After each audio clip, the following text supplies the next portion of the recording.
Whether you're managing a fleet of MacBooks or a cart of iPads, most management tasks in Jamf Pro are very similar between computers and mobile devices. Remote commands, configuration profiles, and App Store apps are all generally configured and deployed in the same way whether they're for a Mac or an iPhone.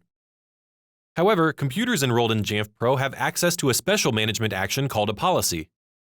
Policies can be used to deploy packages, run scripts, add printers, and perform other tasks specific to computers, all without requiring the Apple Push Notification Service, or APNS. My name is Jeremy, and welcome to our overview of policies. Instead of APNS, policies rely on the Jamf binary to run, a small file installed on computers during enrollment. When we create a policy to, say, install a package, Jamf Pro doesn't immediately take action and send commands to a target computer. Rather, the Jamf binary is routinely checking in with Jamf Pro to see if there are any new policies available that it needs to run. Once it sees a policy is pending, the binary runs the policy, installs the package, and communicates the results back to Jamf Pro. With many different payloads specific to computers, policies can be as complex or as simple as you need them to be for the task at hand. Let's begin by taking a look at the policy built into every new Jamf Pro instance: Update Inventory.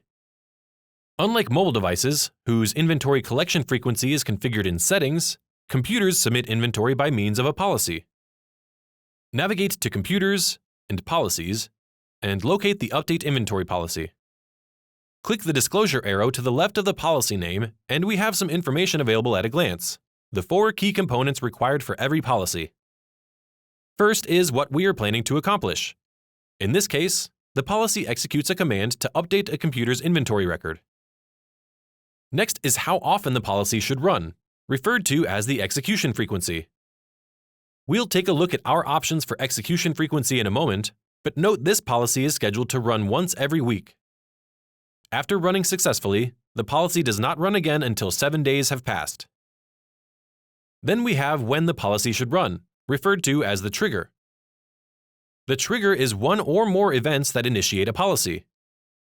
Again, we'll take a look at the available triggers in a moment, but note this policy's trigger is at the recurring check-in. Last is who this policy is intended for, referred to as the scope. Scope is the pool of computers and/or users for which a policy is configured to run. In this case, the policy is intended for all computers. Let's select this policy to explore how it's configured. On the left, we have the list of configured payloads, and clicking the Edit button in the bottom right reveals the full list of potential payloads. The general payload is required to be configured, so let's start there. First, we have the name for the policy and an enabled checkbox. Deselecting this checkbox disables the policy, meaning it will not run until it's enabled. This is helpful if you'd like to configure a policy before making it active. Since this policy was created as part of the initial Jamf Pro setup, it's not assigned to a category. In an effort to keep policies organized, I'm choosing the Utilities category. For more information on how to add categories to your Jamf Pro server, check out our video linked in the resources. Next is the trigger, presented as a list of checkboxes, with recurring check-in selected for this policy. Since recurring check-in is the most frequently occurring event, it's a commonly used trigger. However, choosing a trigger is not limited to a single event, and we could also select Startup, Login, Network State Change, Enrollment Complete, and Custom. It's important to note additional settings must be configured in the Computer Management and Check-in object of Jamf Pro settings in order to use the Startup and Login triggers. Below the trigger is the execution frequency, currently set to once every week. We have the option to run policies once per computer, once per user, once every day, week, month, or ongoing. Be careful with the ongoing execution frequency, as this along with the recurring check-in trigger would cause a policy to run every 15 minutes by default on every computer in scope.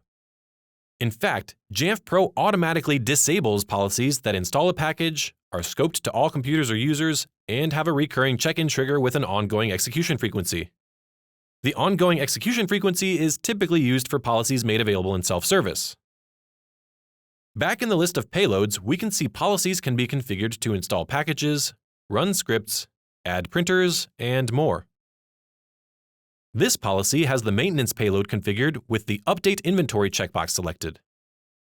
There are some additional options here, but that's all we need for computers to update inventory information in Jamf Pro. Moving to the Scope tab, we see this policy is targeting all computers. This is because we want every computer enrolled in Jamf Pro to regularly submit inventory reports. For more information about configuring Scope, check out our video linked in the resources.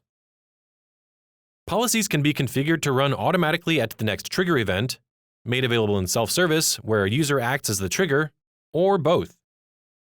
Configuring the Self-Service tab makes the policy available in the Self-Service app, enabling users to run a policy at any time. This can be helpful for items like printers or troubleshooting policies, but for this policy, I'm leaving the checkbox unselected. For more information about self-service policies, check out that video in the resources. The User Interaction tab includes start and complete messages that appear for users at the beginning and end of a policy that runs. There's also a restart message in the event a policy requires a restart. Additionally, we can allow users to defer a policy from running if they're not available for an incoming installation. Once everything is configured, click Save. Like other management tasks, we can check the logs to see when and on which computers this policy has run, is pending, or has failed. If we want this policy to run again before the execution frequency time has elapsed, we can flush the most recent completed log entry. In this case, the policy will run the next time that computer checks in, then wait 1 week before running again. Finally, we can select the checkbox in the top right to show in Jamf Pro dashboard. This creates a widget on the first page we see after logging into Jamf Pro. The widget provides a graphical representation of the percentage of computers on which the policy has completed, is pending, retrying, or has failed. This is helpful for any critical policies we may want to monitor closely. However, the Jamf Pro dashboard is unique for each user that logs into Jamf Pro. Other users must view the policy and select the checkbox to show in Jamf Pro dashboard if they would like it added to theirs. Policies provide administrators with a powerful way to run a number of management tasks on computers. Try creating a policy of your own, and continue learning about policies in our other videos. That's all for our overview of policies in Jamf Pro. Thanks for watching, and we'll see you in another video.